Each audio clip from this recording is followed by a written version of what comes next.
Media. Join us for weekly roundtables, special series, in-depth interviews, open phones, guest hosts, youth-produced stories, our special commentary teams, and more. Our coverage is local, national, and international. Check us out and tell everyone you know to tune in. Sojourner Truth, Tuesday to Friday, 7 to 8 a.m. for fearless drive time radio on KPFK. Follow us on Twitter at SoTrueKPFK. This is your host, Margaret Prescott.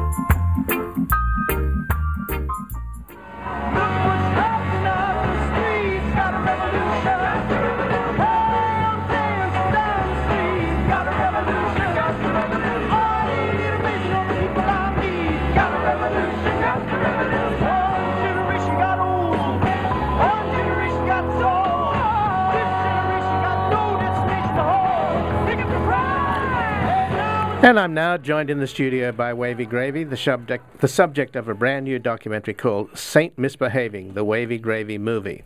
Wavy Gravy is much more than the inspiration for a Ben & Jerry's ice cream flavor. He is a longtime activist for peace and personal empowerment. In the 1960s, he was a friend and colleague of Bob Dylan, Lenny Bruce, Ken Kesey, and the Grateful Dead, and served as MC at the original Woodstock Festival. More recently, he has founded and co-founded several organizations, including a children's camp called Camp Win a Rainbow and the Siva Foundation, which does humanitarian work in Nepal. Accompanying Wavy Gravy is the director of Saint Misbehaving, Michelle Esrick.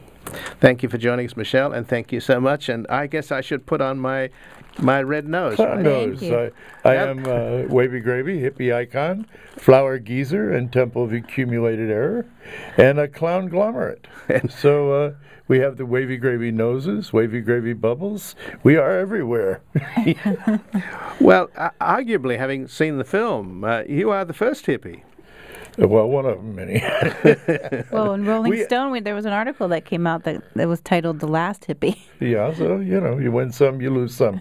And the first communist, I might add, in the sense that you created an American commune. And the commune started in Sunland, California. There you go. We were given a mountaintop rent-free if we would slop 50 hogs, one of which is illustrated in the movie, and one of which we actually ran for President of the United States.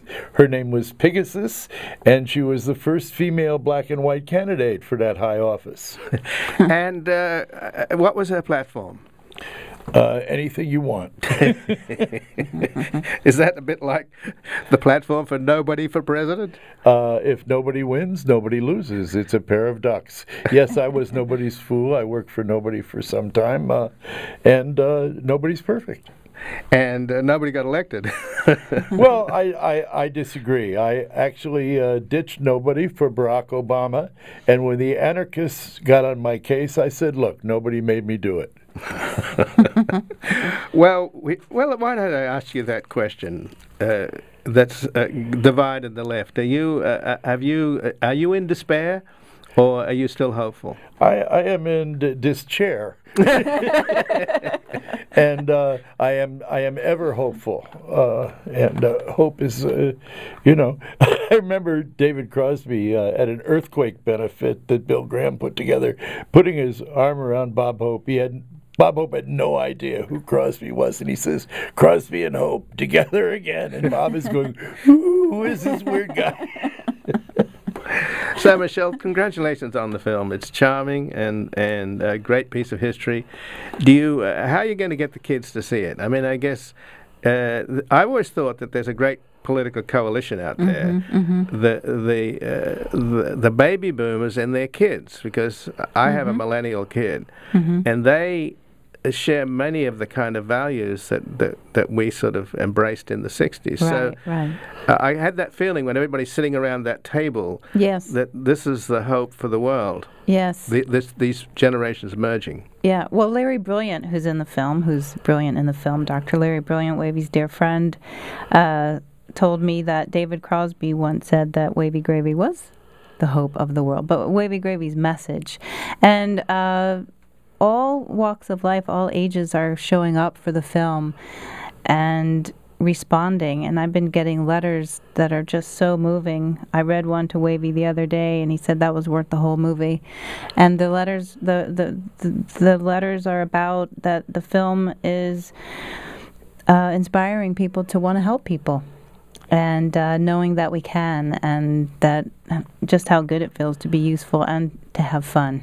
We have a great soundtrack. The film is really fun and funny and entertaining and moving all at the same time. So, at the end of the movie, the composer of the film, Emery Joseph, has taken a song that I wrote and gotten all my friends like Jackson Brown and Dr. John and Bonnie Raitt and Steve Earle and Buffy St. Marie, and they all sing this song together during the credits, and nobody leaves the theater. Mm-hmm. Everybody is clapping and singing along, and it warms the cockles of this old clown's heart. And on a cold night, it's nice to have warm cockles. Well, I'm not asking you to sing it, but at least let me cue you. Wouldn't it be neat? If the people that you meet had shoes upon their feet and something to eat, and wouldn't it be fine if all humankind had shelter? And then the second verse, wouldn't it be grand if we all lent a hand so each one could stand on a free piece of land? And wouldn't it be thrilling if folks stopped their killing and started in tilling the land? And the chorus is basic human needs, basic human deeds, doing what comes naturally down in the garden where no one is apart, deep down in the garden of your heart. Again, I'm joined in the studio by Wavy Gravy, the subject of the brand new documentary called Saint Misbehaving, the Wavy Gravy Movie, and the filmmaker is also Michelle Esrick is with us. 10 years she followed us around. She 10 did. years. Yes, I did. And she's found footage that we didn't forgot existed in a locker, pictures of us driving 2 buses from London to the Himalayas. Yeah. And of course the film opens Friday, tomorrow, yes, here at the Laemmle in Los Angeles. Yeah, it opens the Laemmle in Santa Monica. Oh, in Santa Monica. And I came in from New York City last night, and Wavy and his wife, Johanna Ra, who's brilliant in the film, we'll be doing Q&As Friday and Saturday at the 7:40 p.m. show and Sunday at the 3:10 show. So, well, I must say in the film, I was very impressed with your wife. She's a woman of great beauty. Me too. And I can see that. and I was very touched by what she said. The division of roles in your long marriage is that you do the life show, and she takes care of the life. I'm the jelly roll. No, she actually says he does the show, and she does the life show. Oh, that's how it works. Yes. Okay. Well, and when we do Q&As, Wavy and I usually go up first because I like to introduce her. Give her an individual introduction, and I introduce her as the ground beneath the clown. I see. Well, she really is. She seems to hold things together there. It's absolutely. And I need all the help I can get. Well, but also the part of the movie that I thought was amazing was, and of course we all remember it. Not that I was there, but Woodstock. Good morning. What we have in mind is breakfast in bed for 400,000, which has been picked by Entertainment Weekly as one of the top entertainment lines of the 20th century. And it just came out off the top of my head. We were passing out granola in Dixie cups to these hippies enmeshed in mud in their sleeping bags, and they had no idea. They never saw granola before. What is this crap, gravel? But you were the cook, or your wife was? You were my wife, yes. Yeah, the cook, the cop. You originally hired for security.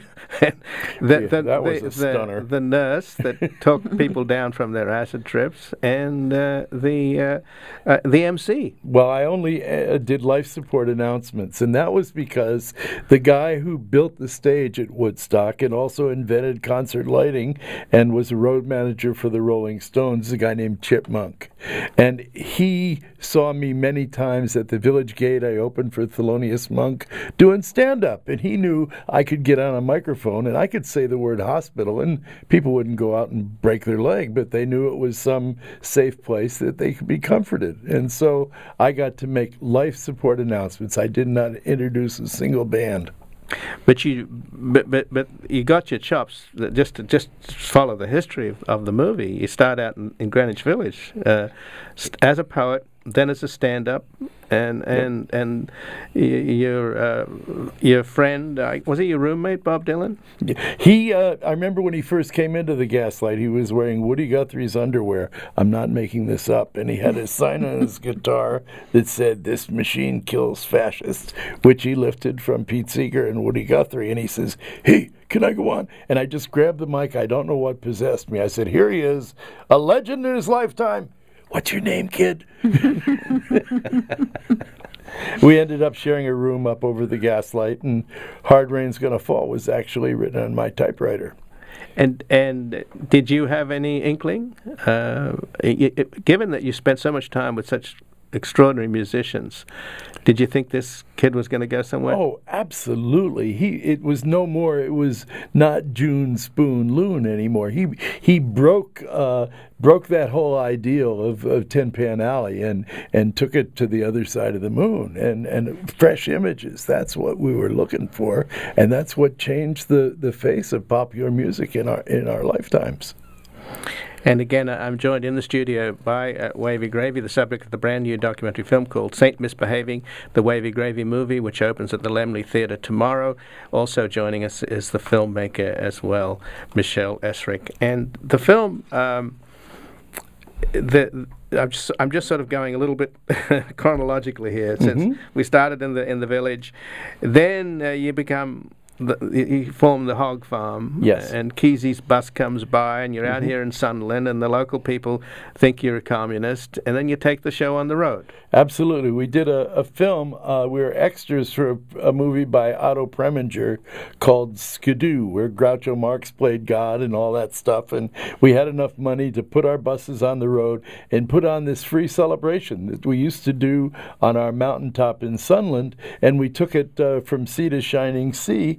And we were sponsored by the Students for the Democratic Society and the Interfraternity Council. And we were the only thing that they would agree on all year. And we'd pull all these buses into the football field, and people would start banging on the side of the bus in the morning. "When's this thing going to start?" And we'd say, "Okay," grab a screwdriver, and we start to put up these enormous geodesic domes, which clipped on movie screens so we could project stuff in their microphones, and we get 500 people working on a painting together, etc.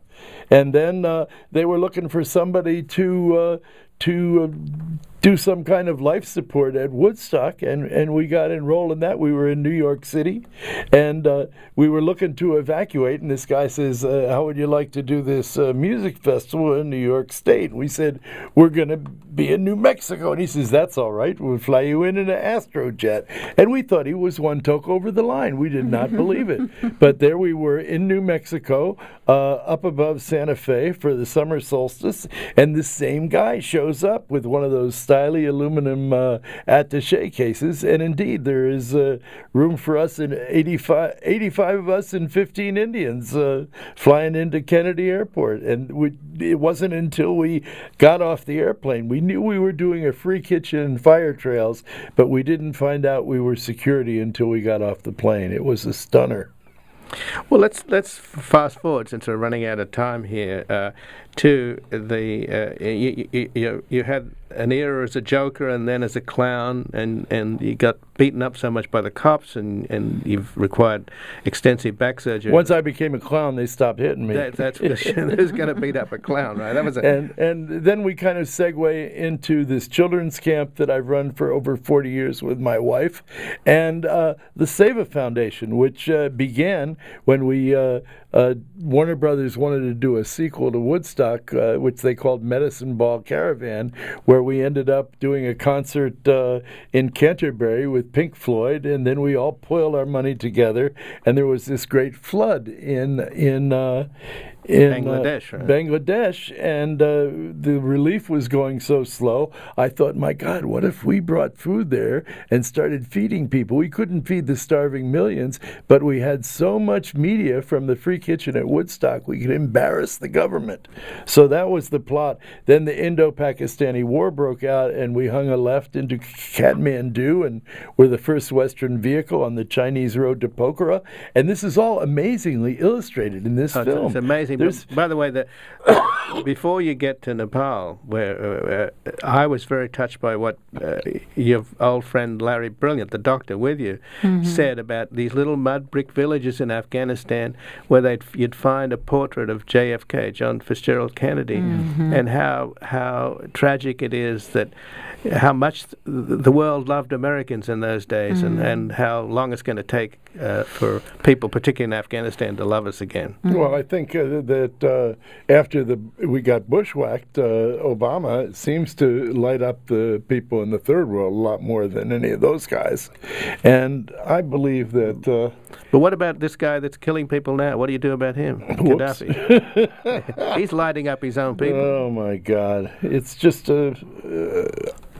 I don't know what to do. I just my advice to people is to be kind. Be kind to each other. Love each other. Love, peace, and understanding. What's so funny about that? Well, the work that you've done in Nepal is really very, very touching and powerful. And Seva has completed over 2 million site-saving operations. And I put on these shows almost every year called Sing Out for Sight, or it's going to be my 75th birthday coming up, and we're doing a big dance in Northern California and a sit-down show at the Beacon Theater in New York to raise money for Seva, and that's very much illustrated with the Grateful Dead in the movie, and Bonnie Raitt and Jackson Browne and Steve Earle and Ben Harper. Who else is in the movie? Odetta, Buffy St. Marie, and Ramblin' Jack Elliott, and of course the star of the movie is Hugh Romney. Of course, your cousin's running for president. I take it. I'm afraid we've run out of time here. No. I'm afraid. Yes, there's the producer giving us the hook. But thank you so much for joining us here today at Wavy Gravy. Again, the subject of the brand new documentary, Saint Misbehaving, the Wavy Gravy movie, opening at the Lemley Theater tomorrow. In Santa Monica. In Santa Monica. And Wavy and myself and his wife will be doing Q&As Friday and Saturday at the 7:40 show and Sunday at the 3:10 show. So we hope to meet everybody there. Kissing builds up your mouth. And this has been Background Briefing. I'm Ian Masters. I'd like to thank my producers Spencer Downing and Kim Nassiter, and associate producers Erica Rivera and Samantha Sumongpong. Our theme music is by Los Lobos. You can hear this program, sign up for podcasts, and contact me at ianmasters.com. I've also started a daily blog there. Go to ianmasters.com and click on the blog and let me know what you think. I'll be back on Sunday at 11 a.m. for Background Briefing. Bye for now. An angel sung about the home of the brave in this land here around the free. In Santa Monica, Films for Cuban 5 presents Plan Colombia, cashing in on the drug war failure. The film, by Gerard Ungerman and Audrey Broe, tells the story of U.S. involvement in Colombia's drug trafficking and civil unrest. It features interviews with Noam Chomsky, the late Senator Paul Wellstone, Colombian presidential candidate Ingrid Betancourt, Congressman John Conyers, and Jim McGovern, U.S. State Department officials, guerrilla leaders, and others. Patrick Bonner of Columbia Peace Project Los Angeles will be on hand for the screening.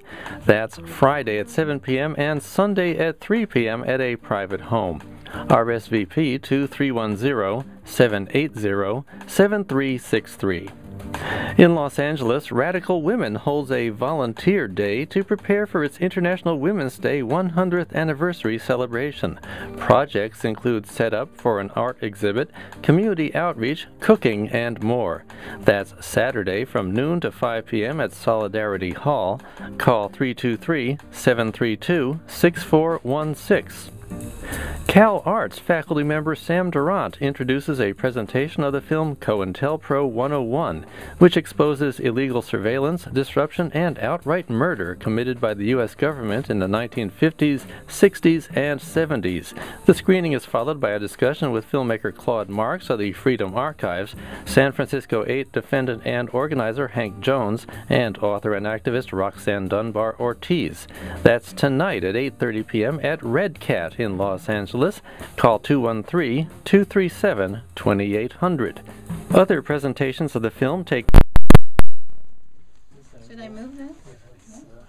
Well, I was so excited to see all those little icons in one of the offices down there, because one of my thrills Those belong to him. was being on The Simpsons. Wait. Hold on. was being on The Simpsons. That's right. Well, I Mr. remember Burns that. dressed up as me, actually. I remember that So reference. this is Is Ian in, right? Ian? No, I'm okay. I'm okay. I don't need it. They know what he is. I thought it was for your website. Here, Ian, go against the wall there with them. Come on, up against the wall. Up against Up against the wall, Ian. Right, I know that one. Okay. And Ian Masters. More, a 1 and a 2 and a 3. Okay. Okay, just for coverage. There was an Ian I knew in London All right, 3, 2, 1. around 1970.